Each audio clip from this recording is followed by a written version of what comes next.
Welcome back to the Deep Dive. This month, we have something really special happening up in the night sky. If you haven't already, seriously, pull out your phone, open your calendar, and make a big note for November 5th. Yeah, you really don't want to miss this one. Because we were diving into the biggest, the brightest full moon event we've seen in quite a few years. We're talking about the Super Beaver Moon of 2025. It's definitely an extraordinary celestial event. But, our mission today is a bit more than just looking up and saying, wow. We're aiming to give you the ultimate shortcut to really understanding what's going on. Right. So we're not only going to break down the science, like why this moon looks so impressive, and give you the best calendar tips for viewing it. Which is super helpful. Absolutely. But we're also peeling back the layers on the history, the really fascinating, kind of gritty 19th century background that gave this full moon its famous nickname. And our sources today, they cover a lot of ground. Everything from, like, really specific astrophotography settings. Yep, the techie stuff.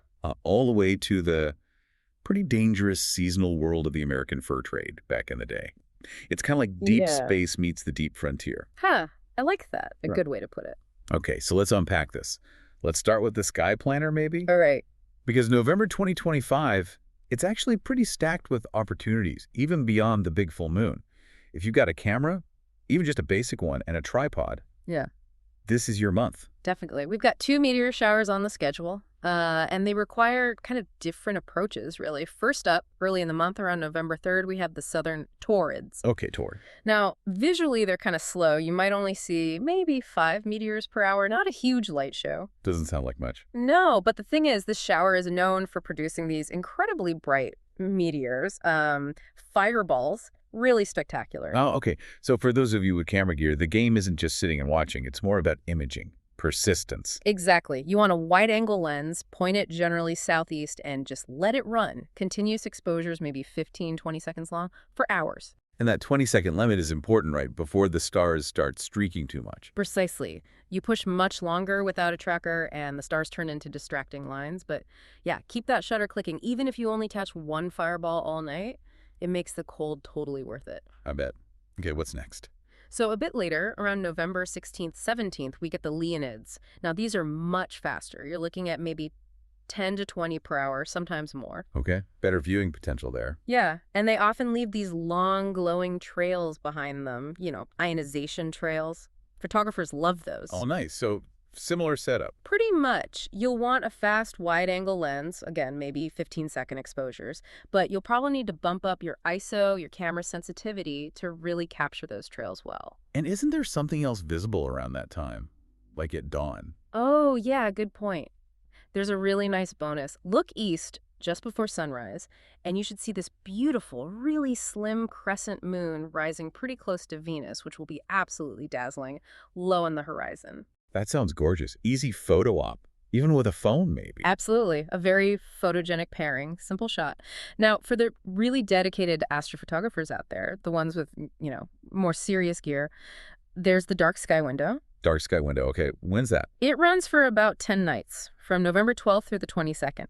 It's the period right after the last quarter moon phase. Ah, so the moon's out of the way in the evening. Exactly. You get properly dark, moon-free evening skies. Perfect for deep sky imaging, going after faint stuff. Right, so this is when you target things like the Orion Nebula or Andromeda. Precisely, the classics. But our sources actually highlight one target as like the target of the month for November. That's the Pleiades star cluster, M45. Oh, the Seven Sisters. Beautiful cluster. It really is, and it's positioned perfectly, almost straight overhead in the late evening. Super easy to find. And how easy is it to photograph? Do you need fancy gear? That's the great thing. You actually don't. You can get a decent shot with just a camera on a tripod. Use a fairly wide lens, say 24 millimeter, try a 30-second exposure. You'll definitely capture the main stars. Okay, accessible then. Very. But if you do have a star tracker, one of those mounts that follows the stars, then you can take much longer exposures, like 2 minutes, maybe even longer.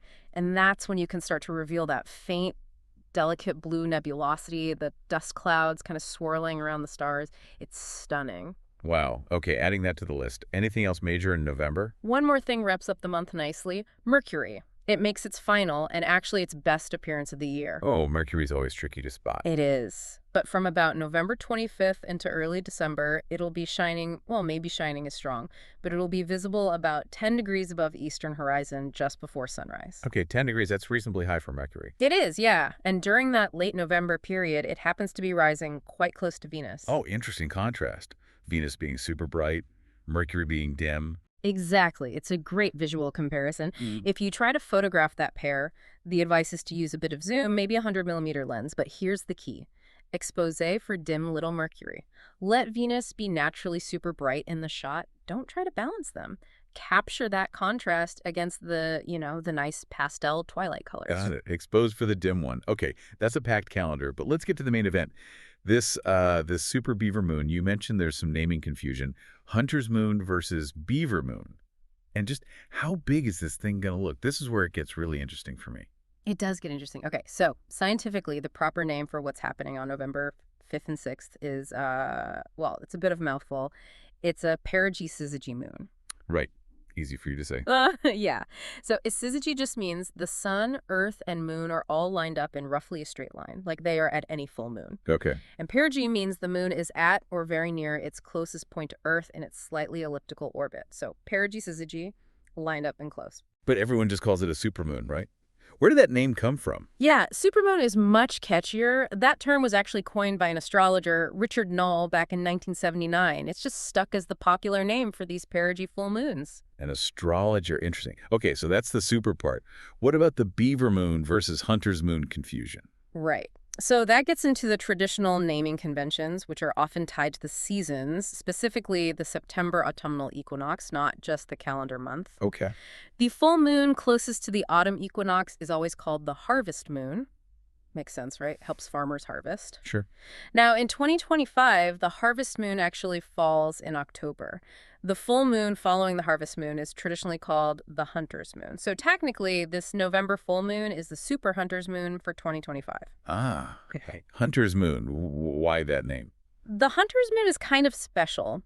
Because of the moon's orbital path around that time of year, it rises noticeably earlier than usual for several evenings in a row, right around sunset. Oh, less gap between sunset and moonrise. Exactly. So you get this extended period of bright twilight, which historically was super useful for hunters tracking game after sunset, or even farmers getting the last bits of the harvest in before winter really hit. It was a timely advantage. Makes sense. So where does Beaver Moon come from then, if it's technically the Hunter's Moon this year?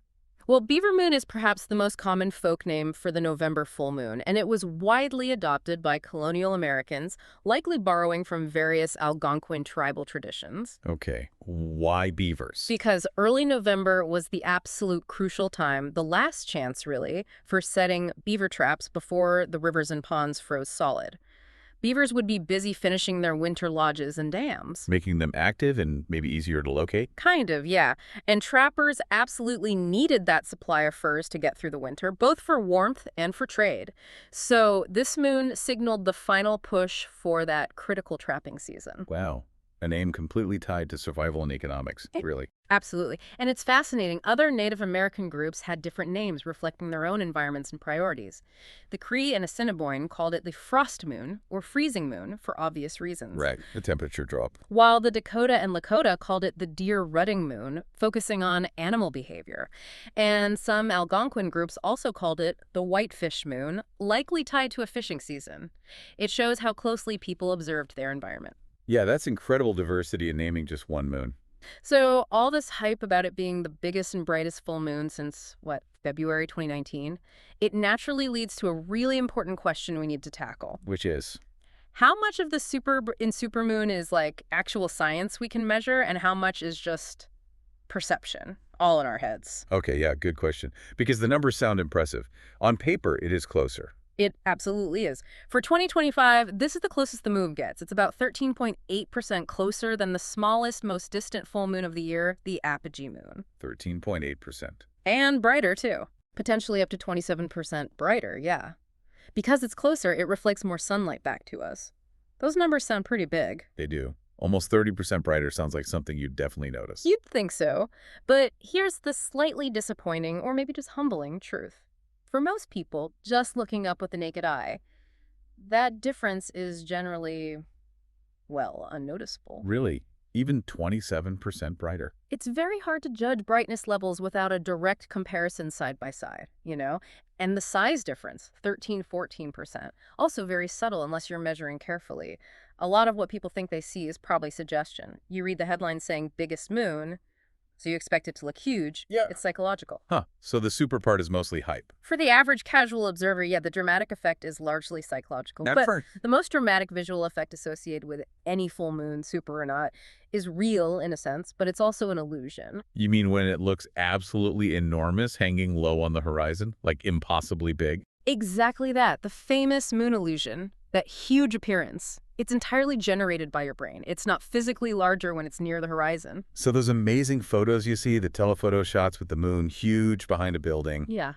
are they fake? Are they just selling us a beautiful lie? Well, they're selling an amplified reality, let's say. The photo is real, but it exaggerates the illusion. And you can actually prove the illusion part yourself really easily. Oh. Okay, next time you see a full moon rising low and looking huge, hold your outstretched index finger up next to it. Just kind of note how big it looks compared to your finger. Then wait a few hours until the moon is high overhead. Do the same thing. It'll look the same size relative to my finger. Exactly. It hasn't shrunk. Or another trick. Look at the rising moon through a paper tube. Or even bend over and look at it backwards through your legs. Stripping away the foreground landmarks often makes the illusion disappear. Backwards through my legs. Okay, I might try that, maybe when no one's looking. So why does our brain do that? Make it look bigger near the horizon? It's complex, and there are a few theories, but the leading one involves how our brain processes depth cues.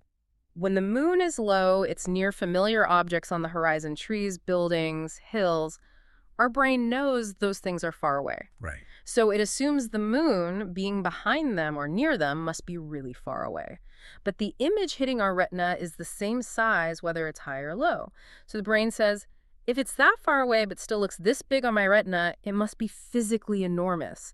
And it scales it up in our perception. On like an involuntary mental zoom lens. Pretty much. It's related to other visual illusions, like the Ponzo illusion, where identical lines look different lengths because of converging background lines adjusting distance.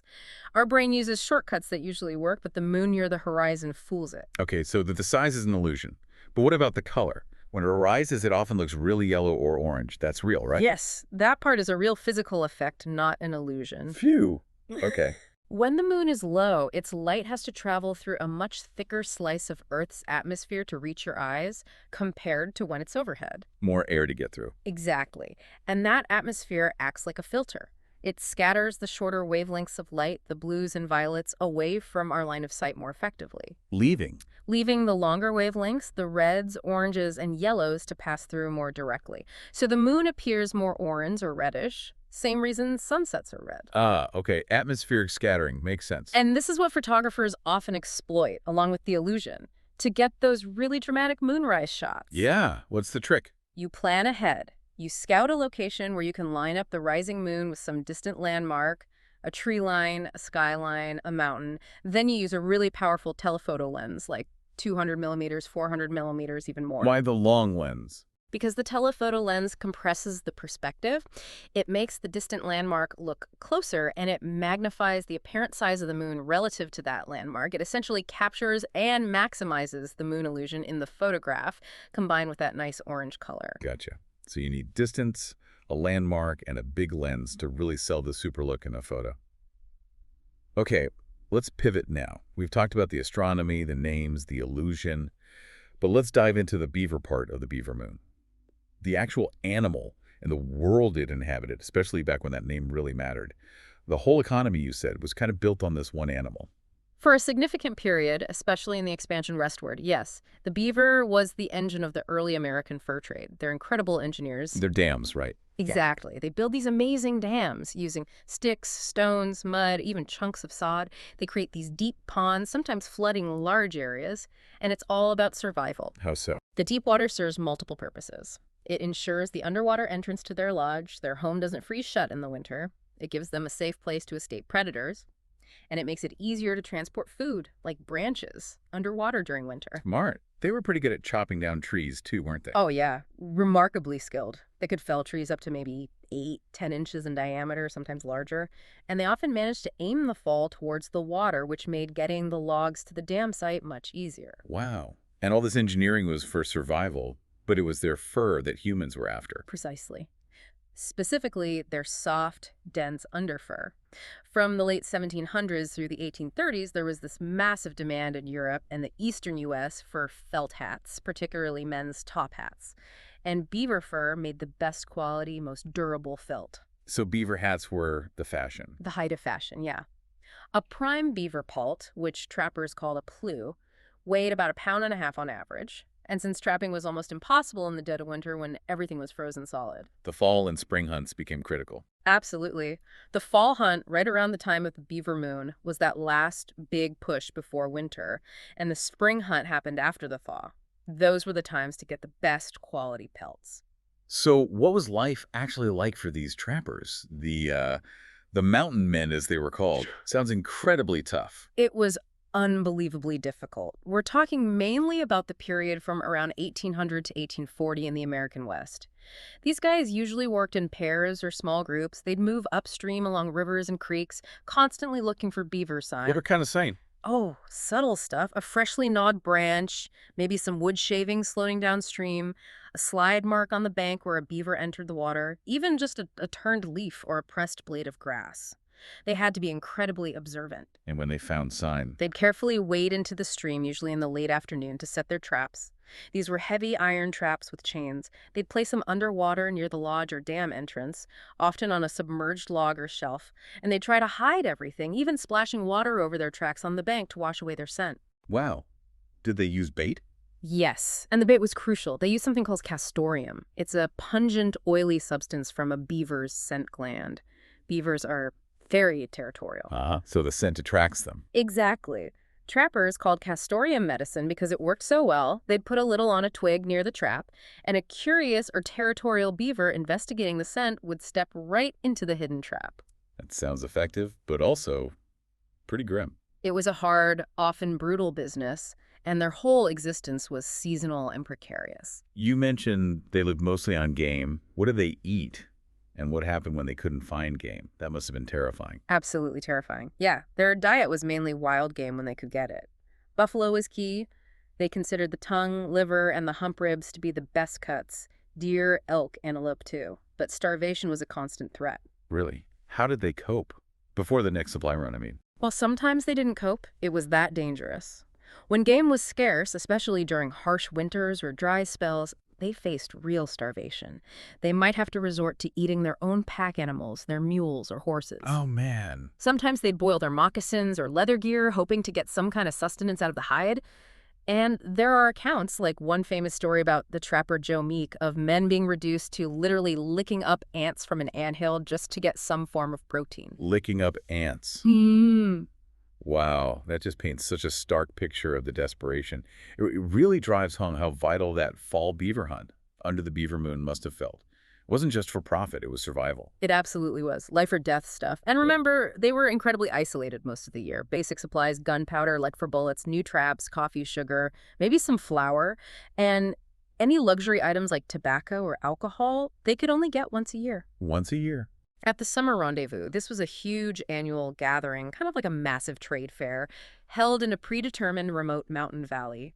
Trappers, trading company agents, and various Native American groups would all come together for a few weeks to trade furs, get resupplied, socialize, and usually drink quite a bit. The rendezvous.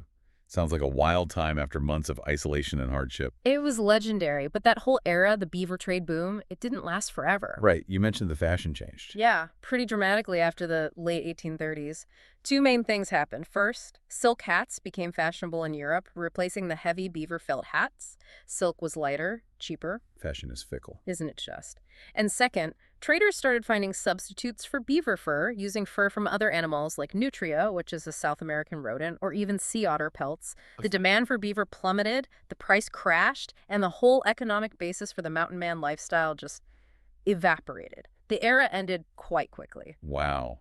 An entire way of life driven by a hat fashion, gone just like that. So if we kind of zoom out and connect all these threads, the term Beaver Moon, it really serves as this incredibly direct link, doesn't it?